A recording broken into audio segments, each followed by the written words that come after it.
আসসালামু আলাইকুম এভরিওয়ান। আজ আপনাদের মাঝে খুবই মজাদার চিকেন দম বিরিয়ানির রেসিপিটা শেয়ার করব। এই বিরিয়ানিটা আমি খুব সহজভাবে আপনাদেরকে তৈরি করে দেখানোর চেষ্টা করেছি। আশা করছি মজাদার এই বিরিয়ানির রেসিপিটি আপনাদের ভালো লাগবে। বিরিয়ানি রান্নার জন্য এখানে আমি 2 কেজি পরিমাণ চিকেন নিয়েছি। চিকেনটাকে আমি একটু বড় বড় পিস করে কেটে নিয়েছি, খুব ভালোভাবে ধুয়ে পানিটা ঝরিয়ে নিয়েছি। এবারে আমি চিকেনটাকে ম্যারিনেট করে নেব। সেজন্য এখানে দিয়ে দিচ্ছি 1 চা চামচ পরিমাণ মরিচের গুঁড়া, 1/2 চা চামচ পরিমাণ হলুদের গুঁড়া আর 1 চা চামচ পরিমাণ লবণ। আমি এখানে কিছু আলু কেটে নিয়েছি, আমি এখানে আলুটা দিয়েছি। আপনারা যদি পছন্দ না করেন তাহলে আলুটা বাদ দিতে পারবেন। দিয়ে দিলাম 2 চা চামচ পরিমাণ ভিনেগার, আপনারা চাইলে এখানে লেবুর রসটাও দিতে পারেন। খুব ভালোভাবে মাখিয়ে নিয়েছি। তারপর এটাকে আমি 10 মিনিটের জন্য ম্যারিনেট করে নেব। এখানে আমি 1 কেজি পরিমাণ বাসমতি চাল খুব ভালোভাবে ধুয়ে পরিষ্কার করে পানিতে ভিজিয়ে রেখেছিলাম। আধা ঘন্টা পর আমি পানিটা খুব ভালোভাবে ঝরিয়ে নেব। আমি এখানে বাসমতি চালটা নিয়েছি, আপনারা চাইলে চিনি গুঁড়া পোলাওয়ের চালটাও নিতে পারেন, তবে বাসমতি চালটা দিয়েই দম বিরিয়ানিটা খেতে বেশি ভালো লাগে। এবারে চুলায় একটা প্যানে দিয়ে দিয়েছি 1/2 কাপ পরিমাণ তেল। তেলটা গরম হয়ে আসলে আমি প্রথমে আলুগুলোকে ভেজে নেব। আলুগুলোকে আমি একটু ব্রাউন কালার করে ভেজে নেব। আলুগুলো ভাজা হয়ে গিয়েছে, এবার আমি এগুলোকে উঠিয়ে নিচ্ছি। এবার ওই তেলের মধ্যে আমি চিকেনগুলোকেও খুব ভালোভাবে ভেজে নেব। চিকেনগুলো যদি এভাবে ভেজে রান্না করেন তাহলে বিরিয়ানির টেস্টটা অনেক বেশি হয়। আপনারা একবার বাসায় ট্রাই করে দেখতে পারেন। আমি চিকেনগুলো দিয়ে দিচ্ছি, দিয়ে এপিট ওপিট হালকা ব্রাউন করে ভেজে নেব। খুব বেশি কড়া করে ভাজার দরকার নেই। এপিট ওপিট একটু ব্রাউন কালার হয়ে আসলে এগুলোকে আমি উঠিয়ে নেব। বাকি চিকেনগুলোকেও আমি একইভাবে ভেজে নেব। এভাবে চিকেনগুলো ভেজে নিলে বিরিয়ানির টেস্টটা অনেক বেশি ভালো হয়। এবারে আমি এখানে 1/2 কাপ পরিমাণ পেঁয়াজ খুব ভালোভাবে বেরেস্তা করে নিয়েছিলাম। তারপর এর মধ্যে আমি আরও 3 টেবিল চামচ পরিমাণ তেল অ্যাড করে দিয়েছি। তারপর এখানে দিয়ে দিচ্ছি 1 কাপ পরিমাণ পেঁয়াজ কুচি। পেঁয়াজটা দিয়ে একটু নেড়েচেড়ে ভেজে নেব। তারপর এর মধ্যে দিয়ে দিচ্ছি 3-4টার মতো দারচিনি আর 3-4টার মতো ছোট এলাচ। আপনারা চাইলে এখানে একটা বড় এলাচও দিয়ে দিতে পারেন। খুব ভালোভাবে পেঁয়াজটা কিছুক্ষণ ভেজে নেব। তারপর আমি বাকি মশলাগুলো অ্যাড করব। স্বাদ মতো কিছুটা লবণ দিয়ে দিচ্ছি। লবণটা দেওয়া হয়ে গেলে এখানে আমি 2 টেবিল চামচ পরিমাণ আদা বাটা আর 2 টেবিল চামচ পরিমাণ রসুন বাটা দিয়ে দিচ্ছি। আমি আদা আর রসুনটা একসাথে ব্লেন্ডারে ব্লেন্ড করে নিয়েছিলাম। দিয়ে দিচ্ছি 2 চা চামচ পরিমাণ জিরার গুঁড়া, সাথে দিয়ে দিচ্ছি 2 চা চামচ পরিমাণ লাল মরিচের গুঁড়া। ঝালটা আপনারা আপনাদের পছন্দ মতো কম বেশি করে দেবেন। দিয়ে দিচ্ছি 2 চা চামচ পরিমাণ ধনিয়া গুঁড়া।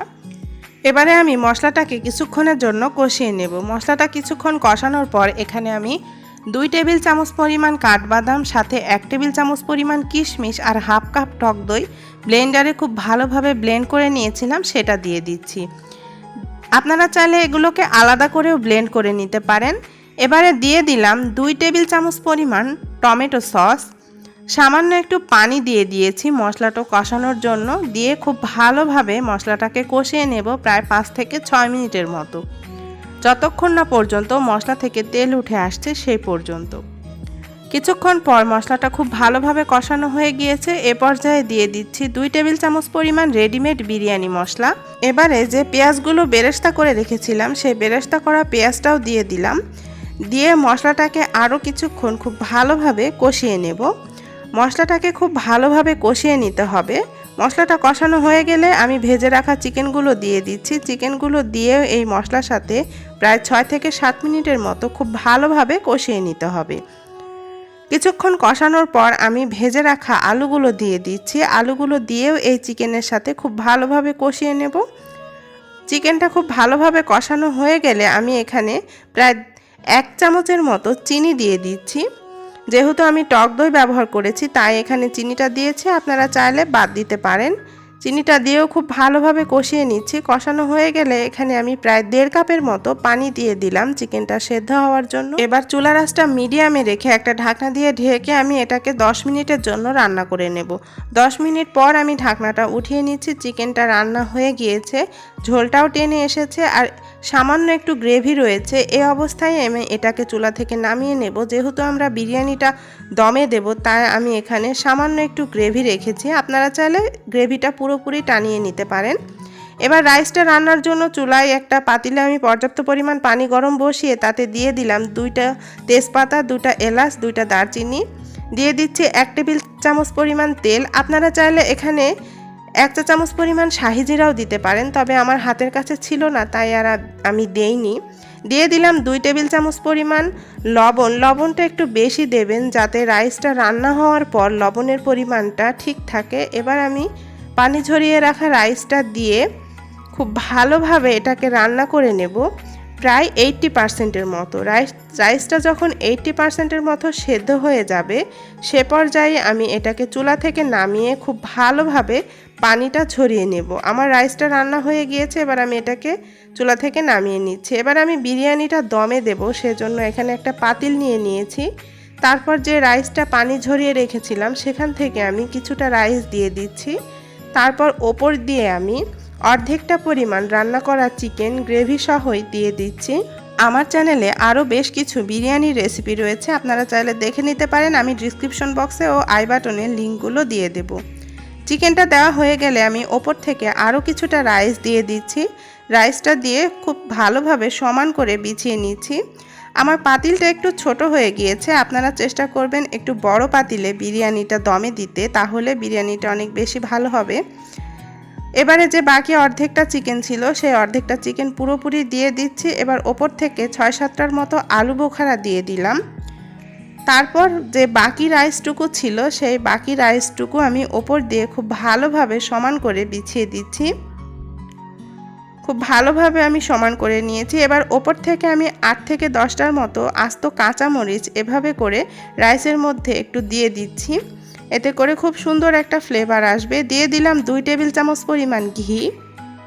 ঘিটা দেওয়া হয়ে গেলে এখানে আমি 1 মুঠো পরিমাণ পুদিনা পাতা দিয়ে দিলাম। আমার পুদিনা পাতাটা আগে দেওয়ার কথা মনে ছিল না, তাই আমি এখন দিয়ে দিয়েছি। আর চেষ্টা করবেন অবশ্যই পুদিনা পাতাটা দেওয়ার জন্য, তাহলে খুব সুন্দর একটা ফ্লেভার আসবে বিরিয়ানির মধ্যে। আমি একটা চামচ দিয়ে এভাবে একটু গেঁথে দিচ্ছি রাইসের মধ্যে, এতে করে ফ্লেভারটা পুরো বিরিয়ানির মধ্যে ঢুকে যাবে। এখানে আমি 1 কাপ পরিমাণ দুধের সাথে সামান্য একটু জর্দা কালার মিশিয়ে রেখেছিলাম, সেই দুধটা আমি এবারে খুব ভালোভাবে ওপর দিয়ে দিচ্ছি। পুরো দুধটা এমনভাবে দিতে হবে যেন সব জায়গায় পৌঁছায়। দিয়ে দিচ্ছি 2 চা চামচ পরিমাণ কেওড়া জল, সাথে দিয়ে দিলাম 1 চা চামচ পরিমাণ গোলাপ জল। এবারে আমি বিরিয়ানিটা দমে দেব, সেজন্য হাঁড়ির মুখটা আমি একটা ফয়েল পেপার দিয়ে খুব ভালোভাবে সিল করে নিচ্ছি। আপনারা চাইলে ঢাকনাটা আটা দিয়েও বন্ধ করে দিতে পারেন। খুব ভালোভাবে সিল করে নিতে হবে, তাহলে বিরিয়ানিটা খুব সুন্দরভাবে দমে দেওয়া যাবে। কোনোভাবে যেন ভেতরের বাতাসটা বাইরে বের হতে না পারে। আমি ফয়েল পেপার দিয়ে খুব ভালোভাবে সিল করে নিয়েছি। আমার পাতিলটা সিল করা হয়ে গিয়েছে। এবার ওপর থেকে একটা ঢাকনা দিয়ে ঢেকে দিচ্ছি। এবার আমি এটাকে দমে বসাবো, সেজন্য চুলায় একটা আমি তাওয়া গরম বসিয়ে দিয়েছি। তাওয়াটা গরম হয়ে আসলে আমি বিরিয়ানির পাত্রটা তাওয়ার ওপর দিয়ে দিচ্ছি। এবার চুলার আঁচটা একেবারে লোতে রেখে আমি এটাকে 30 মিনিটের জন্য দমে দিয়ে দেব। 30 মিনিট পর আমি চুলা থেকে নামিয়ে নিচ্ছি। এবার আমি আপনাদেরকে খুলে দেখাচ্ছি যে বিরিয়ানিটা কেমন হয়েছে। আমি আপনাদেরকে একটু রাইসটা দেখাচ্ছি যে কতটা ঝরঝরে হয়েছে আর খুব সুন্দরভাবে বিরিয়ানিটা হয়েছে। খুব সুন্দর একটা পুদিনা পাতার ফ্লেভার আসছে। এবার আমি একটা সার্ভিং ডিশে বিরিয়ানিটা পরিবেশন করে নিচ্ছি। প্রিয় দর্শক, ভীষণ মজাদার চিকেন দম বিরিয়ানি পুরোপুরি রেডি। আমি আজ আপনাদেরকে খুব সহজভাবে এই দম বিরিয়ানিটা রান্না করে দেখানোর চেষ্টা করেছি। আশা করছি রেসিপিটি আপনাদের ভালো লেগেছে। ভালো লাগলে প্লিজ লাইক, কমেন্ট এবং শেয়ার করতে ভুলবেন না। সবাই ভালো থাকবেন, সুস্থ থাকবেন। আগামীতে আবার আপনাদের সাথে দেখা হবে। সে পর্যন্ত সবাইকে আল্লাহ হাফেজ।